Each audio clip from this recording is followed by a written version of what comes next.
guys, welcome to this video. Thank you for tuning in. My name is Brendan. I'm the head coach of Raw Motion Fitness and I am a Functional Patterns Human Foundations practitioner. I specialize really in helping people get going with the 10-week course. If you want to find out more about that, hit some links in the description below and you can learn about how to get started there. So the reason I'm making this video today is because I get a lot of clients that come to me and ask me these questions.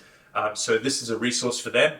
But also, this question comes up like a lot online. Like, what do I need? To kind of preface this, on the Functional Patterns website, you can find a lot of this equipment. You can also find a list of equipment that you need on the 10-week course to give you an idea of what you need to invest in. And also, in the 10-week course, every single page of the different weeks has the equipment that you're going to need. So there is literally like no way you can miss this. But people still do, and these are my additions, so I'm going to talk to you all about them today. And all of this stuff is, as well as it's obviously there's a resource on the Functional Patterns website, I've actually linked this on my website for you.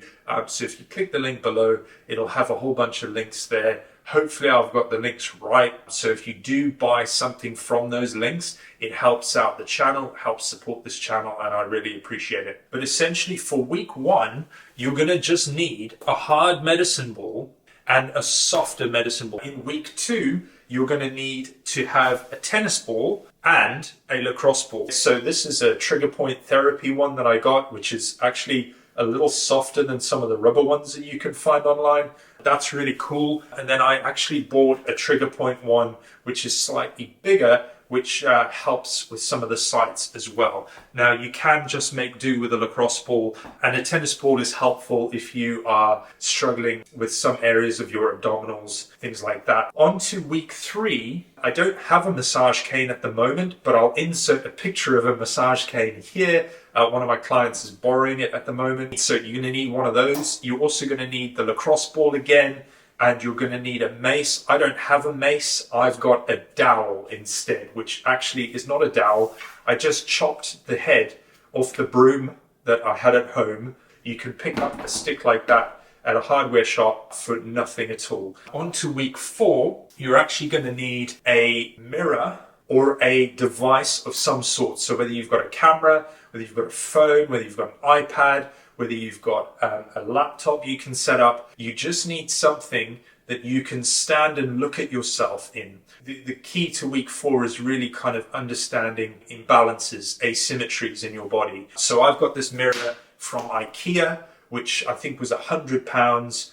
It's very easy to move. And I've got one here, I've got one here. This is my studio where I train with clients as well, so bear that in mind. And I've actually got another one around the corner there, and then I've got a huge mirror on the thing that you can't actually see. So I've got like about 5 mirrors in total, and I've got cameras and things all set up that I can use. I find that very helpful when I'm getting an objective understanding of my body. Observation is going to be key. This is not about vanity, it's about observation for dysfunction. Moving on from there, week 5 to 10, that's when things get a little bit more lively. I suggest you get yourself an exercise mat. A step is also what you're going to need. So this comes in handy when you're doing some of the plank work, when you're doing some of the hip extension work to help get those glutes and hamstrings firing. That's a really good step to have. I would recommend having something where you can vary the height if you can. On from there, you're going to need a set of dumbbells. Now, I've got an array of dumbbells here, just that's because it's my job. But for you, I would recommend starting with like a 3 kilo set or a 5 kilogram set. If you're working pounds, I have no idea what that is. You just have to, I'll pop it up on screen if I can here. Medicine ball, again, you're going to need one of the soft ones, maybe a hard one if you're feeling frisky.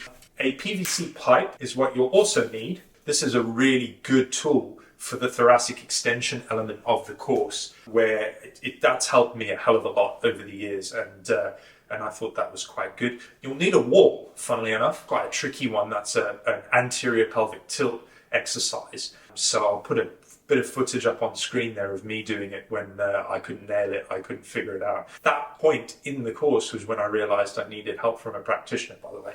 The last part is really a cable stack or a set of resistance bands. I've got a lovely cable stack over there. I didn't buy that until I was into year 2 of working with a practitioner and doing functional patterns. You don't need fancy equipment to get going.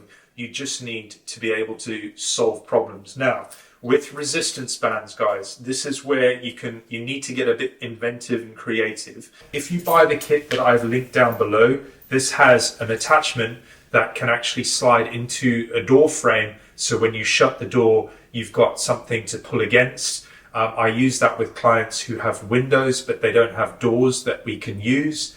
Alternatively, I suggest an eyelet for a hammock hook where you can drill that into your wall at a specific height. The other thing you could think of is something like this, which is a handle for a disabled toilet or something like that. I've got that on the wall here in case I need to test someone's squat patterns, but you can attach a resistance band to one of those as well to get the most out of it. So there's plenty of ways for you to get the work done with a resistance band.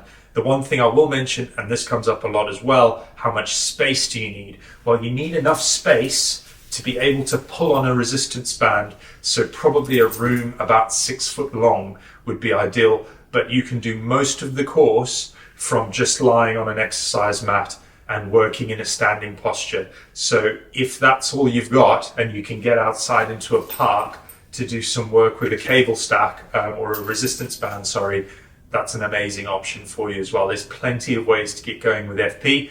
So all in all, you should have a couple of options there to get you going.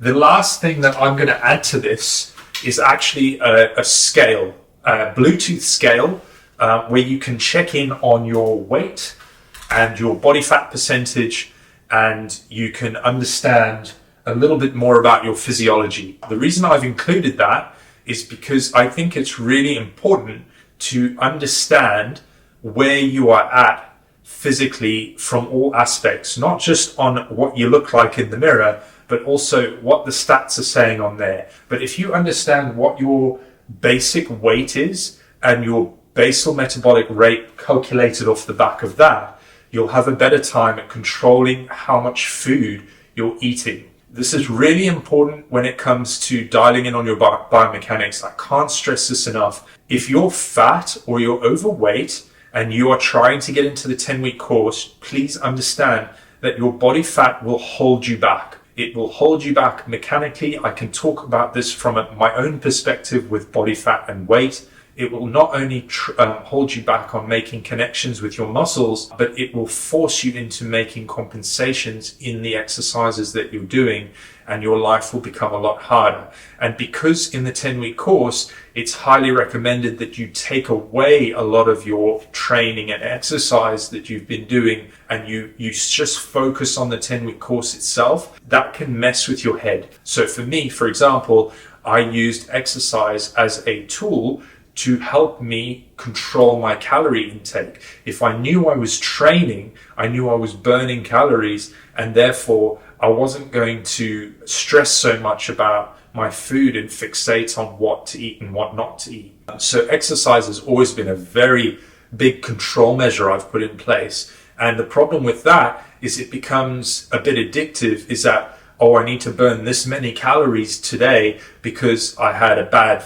meal yesterday. So understanding your weight and understanding your fat percentages and learning a little bit about your diet to go along with this is a very, very helpful way to get the most out of the 10-week course. So I hope that that's been helpful for you today. If you have any questions about any of this, please pop them down below, and I look forward to seeing you on the next video. As ever, stay strong and keep moving.